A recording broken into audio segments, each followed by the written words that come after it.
Hello friends, welcome to my channel Modern Gurukul. आज के session में हम लोग जो एरिक्सन्स और फ्राइड्स की जो थ्योरीज़ हैं उनके जो मोस्ट इम्पॉर्टेंट क्वेश्चन हैं उनको देखेंगे। ठीक है, उनको कवर करेंगे। ठीक है, ये जो सेशन होगा वो किसी भी सीटेट या किसी भी टीचिंग एग्जामिनेशन के पॉइंट ऑफ व्यू से मोस्ट इम्पॉर्टेंट होगा, क्योंकि इसमें जो क्वेश्चन है वो आपको किसी भी टीचिंग एग्जामिनेशन में देखने को आसानी से मिल सकते हैं। तो चलिए शुरू करते हैं अपना सेशन। फर्स्ट क्वेश्चन है कि जिन इच्छाओं की पूर्ति नहीं होती है उनका भंडार गृह निम्नलिखित में से कौन सा होता है। ठीक है, तो फर्स्ट क्वेश्चन कहता है कि ऐसी कौन सी इच्छाएं हैं जिनकी अगर पूर्ति ना हो, ठीक है, तो वो किस जो मतलब फ्राइड के अकॉर्डिंग कौन सा ऐसा माइंड का कॉन्सेप्ट है जिसमें वो चली जाती हैं। वो इदम है, अहम है, परा अहम है, या उपयुक्त में से कोई नहीं है। ठीक है, चलिए इन पॉइंट्स की थोड़ी हम बात कर लेते हैं। ठीक है, तो इन्होंने बेसिकली माइंड के तीन कॉन्सेप्ट बताए थे, एक तो इदम, एक अहम और दूसरा परायम। इदम में वो चीज़ें आती हैं जो प्लेजर सीकिंग होती हैं। ठीक है, जिनको करने से हमें आनंद की प्राप्ति होती है। ठीक है, तो वैसी चीज़ें जो होती हैं वो सारी चीज़ें इदम में आती हैं जो प्लेजर सीकिंग होती हैं। ठीक है, या जिनकी जो है जिन इच्छाओं की पूर्ति नहीं होती है, ठीक है, वो इदम में आ जाती हैं। अगर अब अहम की बात करें, ठीक है, तो अहम जो होता है वो रियलिटी के बेसिस पर चलता है। ठीक है, रियलिटी मतलब वास्तविकता के बेसिस पे चलता है। और अगर परा अहम की बात करें तो ये मोरालिटी, ठीक है, मोरालिटी मतलब होता है नैतिकता, नैतिकता के रूट को ये फॉलो करता है। ठीक है, तो यहाँ पर अगर हम परायम की बात करते हैं तो परायम फॉलो करता है मोरालिटी को, नैतिकता के नियम को। अहम फॉलो करता है रियलिटी को, ठीक है, वास्तविकता के नियम को। और इदम फॉलो करता है प्लेजर सीकिंग के नियम को। लेकिन यहाँ पर जो है इदम एक और चीज़ को फॉलो करता है जो होता है हमारी इच्छाओं का भंडार गृह। हमने जब आपको अपना इसका जो फ्राइड वाला सेशन पढ़ाया था तो हमने उसमें आपको एक शब्द बताया था, दमित इच्छाएं। ठीक है, दमित इच्छाएं, तो दमित इच्छाएं वो होती हैं जिन इच्छाओं की पूर्ति नहीं हो पाती है, और जो उनका भंडार गृह होता है उसको हम बोलते हैं इदम। ठीक है, तो इस क्वेश्चन का आंसर कौन सा हो जाएगा? इस क्वेश्चन का आंसर हो जाएगा इदम। नेक्स्ट क्वेश्चन देखते हैं, निम्न में से कौन सा तरीका प्रत्यक्ष समायोजन का है। समायोजन मतलब क्या होता है? समायोजन मतलब होता है एडजस्टमेंट। ठीक है, ऐसा कौन सा तरीका होता है जो एडजस्टमेंट कराता है किसी भी स्टूडेंट को अपनी सोसाइटी में या अपने समाज में। तो यहाँ पर क्या होता है कि सपोज दैट समायोजन करने में आपको कब प्रॉब्लम होगी। यहाँ पर पहले समायोजन शब्द का मतलब समझिए। ठीक है, जैसे आपने कोई अपना एक गोल तय किया। ठीक है, आपने जैसे अपना कोई भी एक गोल बनाया, आपने एक गोल बनाया कि आपको जो है आपको यूपीएससी का जो सिविल सर्विसेज एग्ज़ाम होता है, ठीक है, सिविल सर्विसेज का एक जो एग्ज़ाम होता है उसको क्वालिफाई करना है। बट किसी रीज़न के कारण, ठीक है, आप उस एग्ज़ाम को क्वालिफाई करने में अनसक्सेसफुल रहते हैं, आप उस एग्ज़ाम को क्वालिफाई नहीं कर पाते हैं। ठीक है, तो आप क्या करेंगे?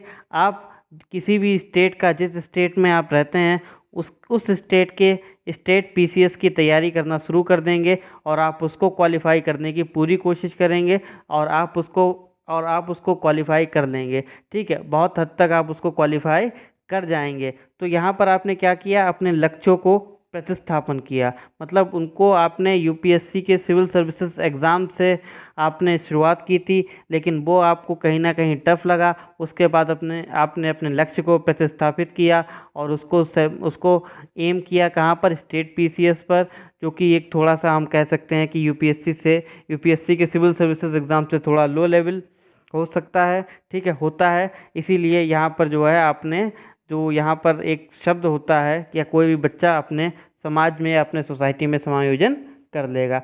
तो अगर इस क्वेश्चन की बात करते हैं तो इसका आंसर हो जाएगा लक्ष्यों का प्रतिस्थापन। चलिए नेक्स्ट बात करते हैं कि रक्षा तंत्र, जो डिफेंस मैकेनिज्म होता है, ठीक है, फ्राइड ने इसको डिफेंस मैकेनिज्म कहा है। ठीक है, ये सहायता करता है, किस चीज़ में सहायता करता है? हिंसा से निपटने में, तो हिंसा से निपटने में नहीं सहायता करेगा। ठीक है, तनाव से निपटने में दबाव से निपटने में या अनभिज्ञ व्यक्तियों से निपटने में? इस क्वेश्चन का मैं आपको सीधे ही आंसर बता दे रहा हूँ। ठीक है, रक्षा तंत्र जो है वो हमारी सहायता करता है तनाव से निपटने में। तनाव मतलब स्ट्रेस। स्ट्रेस से निपटने में जो चीज़ हमारी सहायता करती है वो होता है हमारा रक्षा तंत्र।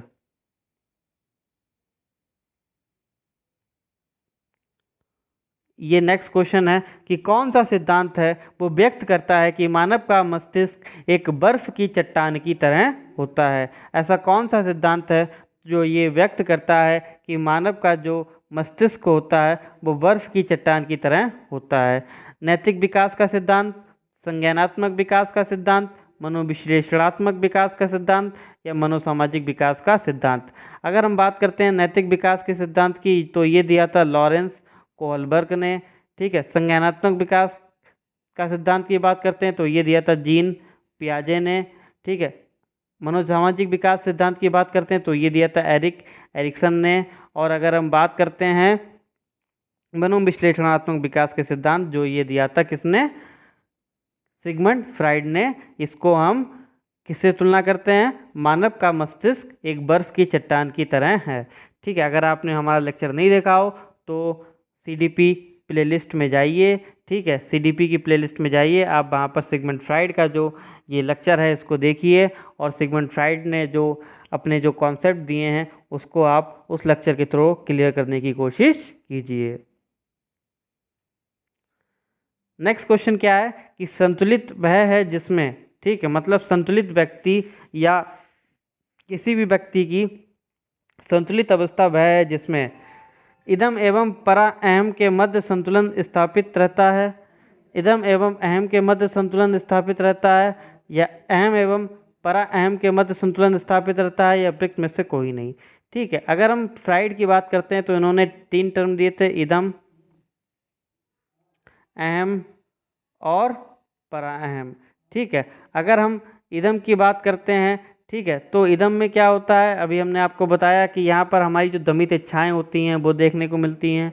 अहम की बात करते हैं तो अहम जो होता है वो रियलिटी का जो कॉन्सेप्ट होता है उस पर बेसिस होता है, उस पर बेस होता है। अगर हम परा अहम की बात करते हैं तो ये मोरालिटी के कॉन्सेप्ट पे बेस होता है। लेकिन यहाँ पर जो एक संतुलित शब्द आया है तो संतुलित किसी बात को या किसी चीज़ को संतुलित ऐसी कौन सी अवस्था है जो संतुलन बैठाएगी? तो वहाँ पर क्या होगा? रियलिटी मतलब, ठीक है, ये रियलिटी एक ऐसा शब्द है जो हर चीज़ में संतुलन बैठाती है। जैसे यहाँ पर आप ऐसे समझिए, जैसे आपके माइंड में कोई कॉन्सेप्ट आया, जैसे आपको एक बहुत महंगी जो है कार चाहिए, ठीक है, और आपको उस कार को खरीदने के लिए आपके पास पैसे नहीं हैं, ठीक है, तो लेकिन इदम के अकॉर्डिंग तो ये होगा कि आपका मन चाहेगा कि वो आप उस कार को उसी वक्त खरीद लें। ठीक है, लेकिन और परायम कहेगा कि आप नहीं खरीद सकते हो क्योंकि आपके और भी बहुत से रीज़न हैं या और भी बहुत से कारण हैं या आपको और भी बहुत से काम करने हैं। तो अहम एक ऐसा माइंड का एक ऐसा जो होता है कॉन्सेप्ट होता है जो हमें बताता है कि हमें वहाँ पर क्या करना चाहिए। इसलिए अगर हम बात करें इस क्वेश्चन की तो संतुलित व्यक्ति वह है जिसमें इदम एवं परा अहम के मध्य संतुलन स्थापित रहता है। और वो संतुलन होता है वो कौन स्थापित करता है? वो स्थापित करता है अहम।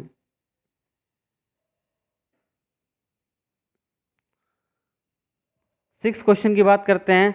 एरिक्सन की मनोसामाजिक विकास की अवधारणा के अनुसार सक्षम माता पिता अपने बच्चों को विकास संबंधित संकटों से बचाते हैं।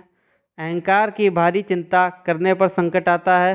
प्रारंभिक विकास संकट है या सभी विकासों के चरणों में संकट आते हैं। ठीक है, अगर हम एरिक्सन की बात करते हैं तो ये एक मोस्ट इम्पॉर्टेंट टर्म है, आइडेंटिटी क्राइसिस इसके लिए जाने जाते हैं। इन्होंने कहा था कि हर एक स्टेज, ठीक है, अपने साथ एक क्राइसिस लेकर आती है। इनकी टोटल स्टेजेस हैं वो कितनी हैं? 8 हैं। ठीक है, और इसके अनुसार अगर हम ऑप्शन पे जाते हैं तो यहाँ पर जो है सही ऑप्शन हो जाएगा हमारा ये लास्ट वाला, सभी विकास के चरणों में संकट आते हैं। ठीक है, क्योंकि यहाँ इन्होंने एक टर्म दिया था आइडेंटिटी क्राइसिस जो कि हर एक स्टेज में आपको देखने को मिलेगा। चलिए नेक्स्ट क्वेश्चन की बात करते हैं। मनोसामाजिक विकास के सिद्धांत के अनुसार सद्गुण उद्देश्य किस चरण में आता है? ठीक है, जो उद्देश्य जो वर्चू उद्देश्य होती है, जिसे इंग्लिश में हम लोग पर्पस कहते हैं, ठीक है, ये कौन से स्टेज में आता है?